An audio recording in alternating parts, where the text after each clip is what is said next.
লাল diary অন্তিম পর্ব। যত দিন যাচ্ছে রহস্য যেন ততই বেড়ে চলেছে। দুদিন হলো আমাদের বিশাল বাড়িতে একজন নতুন অতিথি এসেছেন। অতিথি বলা মনে হয় ঠিক হবে না। রাফির তার সাথে যে ভাব তাতে পরিবারের সদস্যই বলা চলে। এমনও হতে পারে এই লোককে রাফি এই বাসায় রেখে দেবে। সবই ভালো, তবে আমার কাছে একটা বিষয় অদ্ভুত লেগেছে। লোকটার নাম আলফাজুল হক। তবে ইনিই কি সেই আলফাজ যার নাম ছিল মায়ের ডায়েরিতে? হতে পারে, আবার নাও হতে পারে। রাফির সাথে এই লোকের এত ভাব কেন? এর আগে এই ভদ্রলোককে কখনো বাড়িতে আসতে দেখিনি। আমার বেশ সন্দেহ হচ্ছে। আজকাল লোকটার দিকে আমি বেশ নজর রাখি। উনি মনে হয় তা আন্দাজ করতে পারেন। লোকটা বেশ মিশুক। রাহাতও দাদু দাদু করে অস্থির। আমার আবার অত আদিক্ষেতা ভালো লাগে না। তবে আমি বুঝতে পারি মানুষটা খারাপ না। আমার সাথে সহজ হয়ে ওঠার বেশ চেষ্টা করেন, কিন্তু আমি কেন জানি একরোখা। লোকটির সাথে ঠিকমতো কথা বলি না। তবে কথা বলা খুব প্রয়োজন ওনার সাথে। আমাকে নিশ্চিত হতে হবে এই লোক কি মায়ের ডায়েরির আলফাজ। বেশি সময় লাগলো না, আমি বুঝে গেলাম ইনিই সেই আলফাজ। লোকটি মাঝে মধ্যে মায়ের ছবির সামনে ফ্যাল ফ্যাল করে চেয়ে থাকেন। মায়ের বইগুলো নেড়েচেড়ে দেখেন। যাকে খুঁজছিলাম তাকে বাড়িতে পেয়ে গেলাম। হয়তো রহস্য উদ্ঘাটন করা সহজ হয়ে গেল। আমি আলফাজ সাহেবের সাথে ইদানিং কথা বলি। মানুষটা বেশ ভালোই।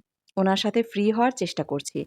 একদিন কথা প্রসঙ্গে বললাম, আঙ্কেল আপনি কি রাফির মা মানে আমার শাশুড়ি মাকে আগে থেকে চিনতেন? প্রশ্ন শুনে মনে হয় উনি অপ্রস্তুত হয়ে গেলেন। কিছুক্ষণ ভেবে বললেন, হ্যাঁ চিনতাম। কিভাবে চিনতেন? রাবেয়া আমার কলেজ ফ্রেন্ড ছিল।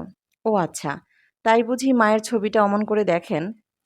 ভদ্রলোক তীক্ষ্ণ দৃষ্টিতে আমার দিকে তাকালেন। সে দৃষ্টি ছিল অনেক বিস্ময়, অনেক ভয়।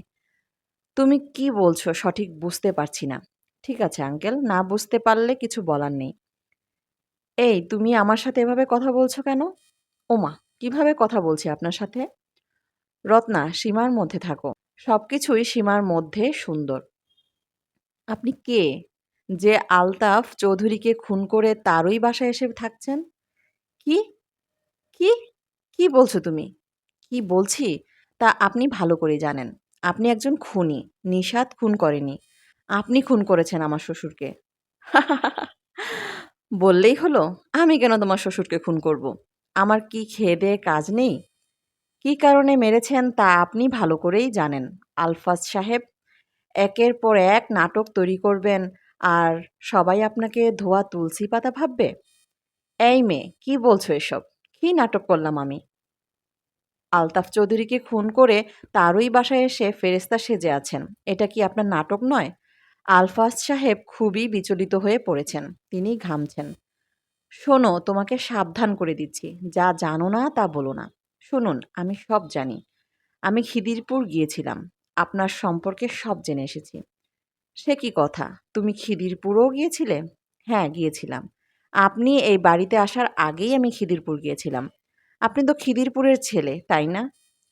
তুমি তো দেখছি ভারী চমৎকার মেয়ে। আমার পুত্রবধূর তো এমনই হওয়া উচিত। কি? কি বললেন আপনি? তুমি ভুল শোনোনি মা। যা শুনেছ ঠিকই শুনেছ। রাফি আমারই ছেলে। কি আজে-বাজে কথা বলছেন? না মা, আমি মোটেও আজে-বাজে কোনো কথা বলিনি। আমি কি বলবো বুঝতে পারলাম না। আমার মাথায় যেন আকাশ ভেঙে পড়ল। কি শুরু করেছে এরা? এরপর লোকটি অপ্রস্তুত হয়ে গেলেন। রীতিমতো কাঁপতে শুরু করলেন। এরপর লোকটা বাইরে গেলেন। গেলেন তো গেলেনই, আর ফিরলেন না। এদিকে আমার প্রশ্নগুলোর উত্তর সহজ হয়ে গেল। মামাবাড়িতে রাহাকে নিয়ে আমি ৪ দিন ছিলাম। তবু আসার দিন ওনারা তো কোনো মতেই আসতে দেয় না। কিন্তু আসতে তো হবেই। রাফিকে অবশ্যই জানিয়েছিলাম। সে তো ১ম এ শুনেই অবাক হয়েছিল। একটু রাগও করেছে বটে, কিন্তু আমি ওসবকে পাত্তা দিইনি। যে উদ্দেশ্য নিয়ে গিয়েছিলাম তা অনেকটাই সফল হয়েছে।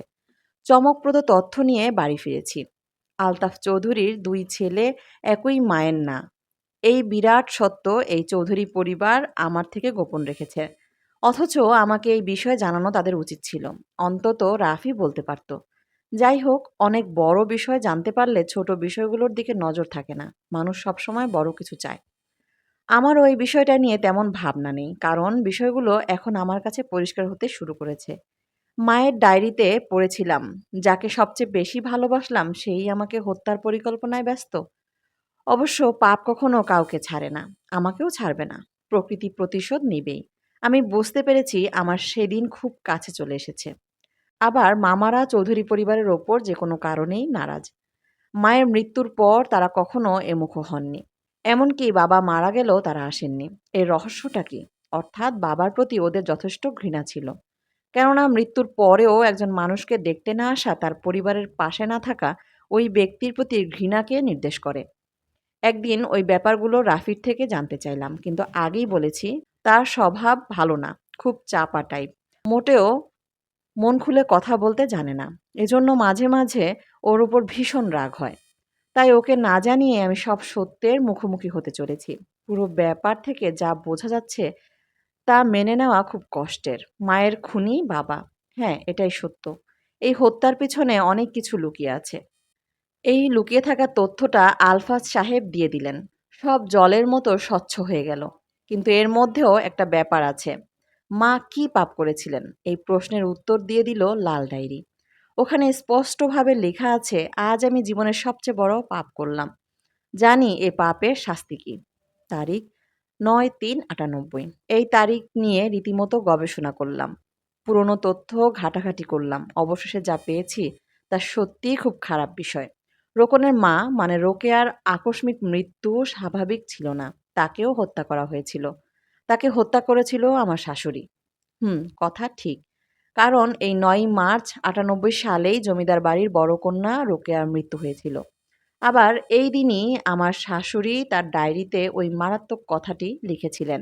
কারণ তিনি নিজেই তার বোনকে মেরেছিলেন। তার উদ্দেশ্য ছিল রোকনের বাবা আলতাফ চৌধুরীকে বিয়ে করা। আমার শাশুড়ি বেশ চালাক ছিলেন। উনি জানতেন বোনের মৃত্যুর পর রোকনের জন্য হলেও চৌধুরী সাহেব তাকেই বিয়ে করবেন।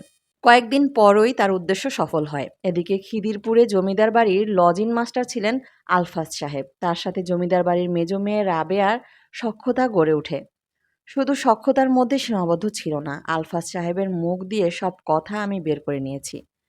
চৌধুরী সাহেবকে বিয়ে করার আগেই তারা লুকিয়ে বিয়ে করেন। কিন্তু আমার শাশুড়ি ছিলেন খুব লোভী মহিলা। স্বার্থের জন্য সবকিছু করতে প্রস্তুত ছিলেন। তাই নিজের বোনকে মারলেন, চৌধুরী সাহেবকে বিয়ে করলেন। আলফাজ সাহেবকে ভুলতেও তার বেশি সময় লাগলো না। চৌধুরী সাহেবের সাথে বিয়ের ১ বছরের মাথায় রাফির জন্ম হলো। আলফাজ সাহেবের মুখ ফসকে বেরিয়ে যাওয়া কথা থেকে বোঝা গেল রাফি চৌধুরী সাহেবের না, আলফাজুল হকের ছেলে। কিন্তু এই কথা চৌধুরী সাহেব জানতেন না। অনেক বছর পর চৌধুরী জানতে পারলেন রোকেয়াকে রাবেয়া মেরেছে, তাও আবার চৌধুরীকে বিয়ে করার জন্য। আলতাফ চৌধুরী তার প্রথম স্ত্রী রোকেয়াকে ভীষণ ভালোবাসতেন। তাই ২৩ বছর পর তিনি রোকেয়ার হত্যাকারীকে শাস্তি দিতে চাইলেন। সঙ্গে নিলেন ছেলে রোকনকে। রোকন। রোকন আর আলতাফ চৌধুরী মিলে রাফির বিয়ের দিন মাকে হত্যার নকশা করলেন। মা কিভাবে যেন সব আন্দাজ করতে পেরেছিলেন। তাই ডায়েরিতে লিখে রেখেছিলেন। চৌধুরী বাড়িতে ছেলের বিয়ের দিন শত শত মানুষের মাঝেও তিনি ভাইদের সাথে কথা বলেছিলেন। ভাইদের বলা তার শেষ কথা ছিল, হয়তো আমাকে ওরা মেরে ফেলবে। তোরা আর আসিস না, কখনো আসিস না এই বাড়িতে। মনে রাখবি আলতাফ চৌধুরীর বিরুদ্ধে যেন একটা কথাও উচ্চারিত না হয়। সে সময় আমার শাশুড়ির কথায় কেউ পাত্তা দেয়নি। কিন্তু সত্যি সত্যি আমাদের বিয়ের দিন মা মারা গেলেন। মামারা বুঝে গেলেন মায়ের কথা ঠিক ছিল। কিন্তু বোনের শেষ কথাকে মেনে নিয়ে মামারা কিছুই করলেন না। তারা চৌধুরী বাড়ির সাথে সমস্ত সম্পর্ক বিচ্ছিন্ন করলেন। মাঝখান থেকে রাফি মাকে হারালো। সে সবচেয়ে বেশি আঘাত পেল। আমি এতদিন রাফিকে ভীতুর ডিম ভেবে এসেছি। কিন্তু আজ যখন সব সত্য জানলাম তখন সহজেই বুঝে গেলাম রাফি গভীর জলের মাছ। মায়ের হত্যার প্রতিশোধ সে ঠিকঠাক মতোই নিচ্ছে। আলতাফ চৌধুরীর হত্যার পিছনে নিশাদ নামে ছেলেটার কোনো হাত নেই। এর মূল ছিল রাফি। আলফাজ সাহেবের সাথে পরিচয় হওয়ার পর সে বুঝেছিল আলতাফ চৌধুরী তার মার হত্যাকারী। তাই নিজের পিতা হিসাবে জানা লোকটিকে সে নৃশংসভাবে হত্যা করেছে। সাথে অবশ্য আসল বাবা আলফাজ সাহেবকেও পেয়েছিল। কে জানে কিছুদিনের মধ্যে হয়তো রাফি রকুনকেও মারবে।